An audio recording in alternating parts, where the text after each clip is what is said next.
हमारे सभी YouTube family को बहुत बहुत जय जय श्री सीताराम। आज बेहद ही इंटरेस्टिंग टॉपिक है कि मंत्र जाप में 108 बार ही नाम क्यों जपा जाता है। तो लास्ट तक बने रहिए कि वेद पुराण और संतों की दृष्टि से जो विस्तृत विवेचना की गई है उस पर थोड़ी चर्चा करेंगे। सनातन धर्म में जब भी मंत्र जप की बात आती है तो प्रायः 108 मनकों वाली माला का प्रयोग किया जाता है। चाहे ओम नमः शिवाय का जाप कर रहे हो, चाहे श्री राम जय जय राम का स्मरण कर रहे हो, हरे कृष्णा महामंत्र का कीर्तन कर रहे हो, एक माला में 108 बार मंत्र जपने की परंपरा हजारों वर्षों से चली आ रही है। तो लास्ट तक हमारे साथ बने रहिए, बिना स्किप किए वीडियो को देखिए। तो मैं हूं आपके साथ अमितेश सिंगलौदिया और आप देख रहे हैं अपने चैनल हिमाद क्रिएशंस धर्म और विज्ञान पर इस वीडियो को। तो इस वीडियो में आइए जानने की कोशिश करते हैं इस 108 के पीछे की संख्या का सच। प्रश्न यही उठ रहा है कि 108 ही क्यों, 100 या 1000 क्यों नहीं? इसका उत्तर केवल धार्मिक नहीं बल्कि वैदिक, आध्यात्मिक, खगोलीय और मनोवैज्ञानिक रूप से जानने का प्रयत्न करेंगे। वेदों और उपनिषदों से संबंध जो है वो 108 संख्या को पूर्णता का प्रतीक मानता है। अगर परंपरागत रूप से आप देखें तो 108 उपनिषदों का उल्लेख किया गया है। उपनिषद जो है वेदों का सार है, आत्मज्ञान का सर्वोच्च मार्ग है। इसलिए 108 संख्या ज्ञान, साधना और आत्मबोध का प्रतीक बन गई है।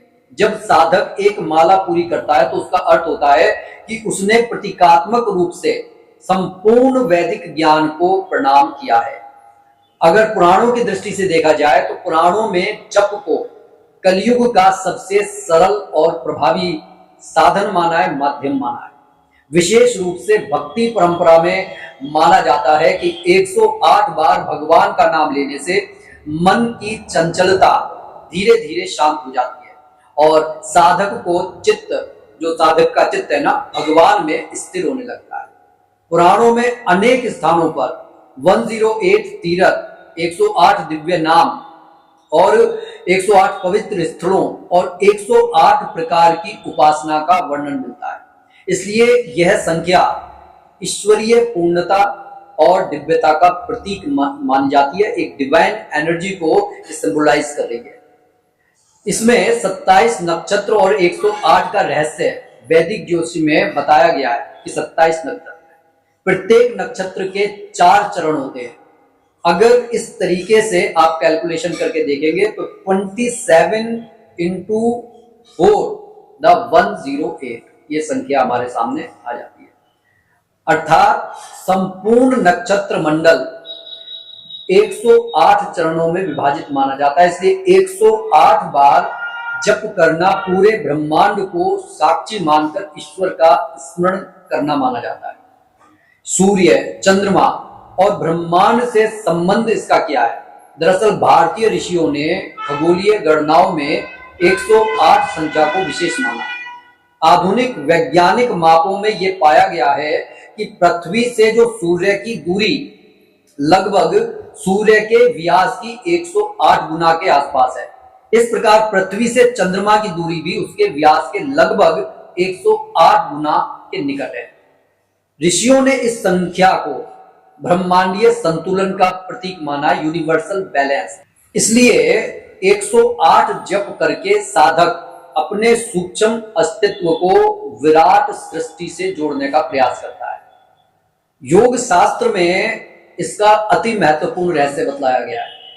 उसके अनुसार मानव शरीर में अनेक नाड़ियां होती हैं। वैसे तो 72,000 नाड़ियों का वर्णन किया है, लेकिन ऐसा माना जाता है कि हृदय केंद्र जो अनाहत चक्र है पर 108 प्रमुख ऊर्जा मार्ग नाड़ियां आकर मिलती हैं। जब साधक 108 बार मंत्र जपता है तो मंत्र की कंपन शक्ति इन सभी ऊर्जा मार्गों को स्पर्श करती है और भीतर की चेतना को जागृत करती है, ऊर्ध्वाधर बनाती है। यही कारण है कि जप के बाद मन हल्का और शांत महसूस करता है। अब इसका आध्यात्मिक महत्व, ये जो 108 संख्या है, इसका आध्यात्मिक महत्व क्या है, इसका अर्थ क्या है? भारतीय संतों ने 108 के अंकों का बड़ा सुंदर जो है अर्थ बताया है। एक का अर्थ है परमात्मा और शून्य का अर्थ है शून्यता, अहंकार का लोप। परमात्मा तभी मिल सकते हैं जब अहंकार नहीं होगा। और 8 है अनंतता का प्रतीक। मतलब कि जैसे कहते हैं ना बिग बैंग थ्योरी में यूनिवर्स फैलता चला जा रहा है, तो बिल्कुल उसी तरह से ये जो है अनंतता का प्रतीक है। अर्थात जप करने वाला साधक अपने अहंकार को शून्य करके उस एक परमात्मा से जुड़ता है जो अनंत है, सर्वव्यापक है। अब माला में 109वां मन का क्यों होता है, ये भी प्रश्न उठता है कि अभी तक तो हम 108 की बात कर रहे हैं। बहुत से लोग जो है इस प्रश्न को खोजते हैं। वास्तव में अधिकांश मालाओं में एक अतिरिक्त मन का होता है जिसे सुमेरु या गुरु मन का कहा जाता है, क्योंकि गुरु जब हमारे को मंत्र मिल जाता है तभी हम जो है माला का जाप करते हैं, किसी मंत्र का जाप करते हैं।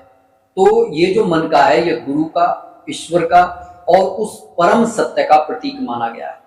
जब 108 जब पूरे हो जाते हैं तो साधक उस मन के को पार नहीं करता, बल्कि माला को पलटकर पुनः जप करना आरंभ करता है। इससे गुरु के प्रति सम्मान व्यक्त होता है और हम पूरी तरीके से गुरु का आदर करते हैं, और ये आदर ही हमारे मंत्र को जो है प्रभावी बनाता है। संतों ने इसके बारे में क्या कहा है? संत तुलसीदास जी ने कहा है कि नाम जप को, ये जो है नाम जप कलयुग का सबसे बड़ा साधन है, तारणहार है, इस माया मोह से पार ले जाने वाला। उनका संदेश था कि भगवान का नाम ही वह नौका है जो संसार सागर से पार उतार सकती है। संख्या से अधिक महत्वपूर्ण भाव है, परंतु नियमित जप के लिए माला साधक को अनुशासन प्रदान करती है। श्री चैतन्य महाप्रभु क्या कहते हैं कि हरि नाम संकीर्तन ही मोक्ष का सरल मार्ग है। उनके अनुयायी आज भी तुलसी माला पर निश्चित संख्या में नाम जप करते हैं ताकि मन भटके नहीं और भक्ति में निरंतरता बनी रहे। माना कि भाव शुद्ध हो, माना कि जब हम भगवान का भजन करें तो संख्या को गिने नहीं, लेकिन संख्या को गिनने से धीरे धीरे से निरंतरता बनी रहती है। हमारे को मालूम पड़ता है कि हमने कितना जाप कर लिया। नहीं तो जो लोग ये कहते हैं कि नहीं हमने 10 मिनट कर लिया, 15 मिनट कर लिया, हो सकता है कि वो अपने आप को झूठे बुढ़ावे में रखते हैं। अब इसी तरीके से स्वामी विवेकानंद, जिन्होंने शिकागो धर्म सम्मेलन में भारतीय सनातन धर्म की पताका फहराई, वो क्या कहते हैं कि बार बार किया गया जप मन पर गहरी छाप छोड़ता है। जैसे पानी की बूंद पत्थर को काट देती है, वैसे ही नियमित मंत्र जप मन को बदल देता है। इसी तरीके से स्वामी शिवानंद जी ने लिखा है कि 108 बार जप एक पूर्ण आध्यात्मिक चक्र है। इससे मन, प्राण और बुद्धि तीनों पर एक पॉजिटिव इंपैक्ट पड़ता है। इसे एक सरल उदाहरण से समझते हैं। मान लीजिए कि आपके पास में एक खेत है। यदि आप केवल 1-2 बार पानी डालें तो बीज अंकुरित नहीं होगा, लेकिन यदि प्रतिदिन नियमित रूप से पानी दें तो बीज धीरे धीरे से वृक्ष बन जाता है। बिल्कुल ठीक इसी प्रकार मंत्र जप करने का फायदा है, वही भक्ति की खेती को लहलाता है। एक बार राम कह देने से मन तुरंत नहीं बदलता, परंतु जब वही नाम 108 बार श्रद्धा से लिया जाता है, निरंतरता से लिया जाता है, तो उसका प्रभाव धीरे धीरे मन, बुद्धि और संस्कारों पर पड़ने लगता है। प्रश्न उठता है, क्या 108 से कम जप नहीं कर सकते? तो इसका उत्तर है, कर सकते हैं। शास्त्रों में 27, 54 और 108 तीनों संख्याओं का उपयोग मिलता है। कहने का मतलब है आप एक बार में एक माला आप 27 की भी कर सकते हैं, 54 की भी कर सकते हैं। तो 27 जो है वो चौथाई माला है, 54 आधी माला है, लेकिन 108 की जो मन के हैं उसे पूर्ण माला माना गया है। अब जब इसको पूर्ण माना गया है, इसका मतलब हुआ कि यह संपूर्णता और पूर्ण साधना का प्रतीक है। लेकिन जब समय कम हो तो आप 27 और 54 का हिसाब भी रख सकते हैं, वरना करने वाले तो हजारों करते हैं। इससे हम इसी निष्कर्ष पर पहुंचते हैं कि 108 बार मंत्र जप की परंपरा कोई संयोग नहीं है। इसके पीछे वेदों का ज्ञान है, उपनिषदों की परंपरा है, ज्योतिष का विज्ञान है, योग की साधना है, ब्रह्मांडीय गणनाएं हैं और संतों का अनुभव, सब कुछ सम्मिलित है। जब साधक 108 बार भगवान का नाम लेता है तो वह केवल शब्द नहीं दोहरा रहा होता, बल्कि अपने मन को अनुशासित कर रहा होता है। बिल्कुल उसी तरीके से जैसे किसी गज को साधने के लिए महावत उसकी पीठ में कील चुभोता है। कहने का यह अर्थ है कि अपनी चेतना को हम शुद्ध कर रहे होते हैं जब मंत्र जाप करते हैं और स्वयं को परमात्मा के निकट ला रहे होते हैं, महसूस कर रहे होते हैं। इसीलिए हमारे ऋषियों ने कहा है कि एक नाम से पाप नष्ट होते हैं और 108 नामों से मनुष्य का जीवन दिव्यता की ओर बढ़ने लगता है।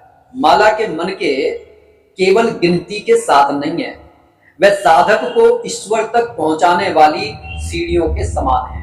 तो ज्ञान की इस धारा को आगे बढ़ाते रहने में सहयोग करें और जो भी भाई बंधु बहन हमारे चैनल पर नए हैं, कृपया चैनल को सब्सक्राइब करें और सनातन फैमिली का हिस्सा बन जाएं। साथ ही कमेंट बॉक्स में इष्ट देव का नाम जरूर लिखें और नोटिफिकेशन बेल को ऑन कर लें ताकि हमारे आने वाली वीडियो आप तक सबसे पहले पहुंचे। इसी के साथ मैं अपनी वाणी को विराम दे रहा हूं।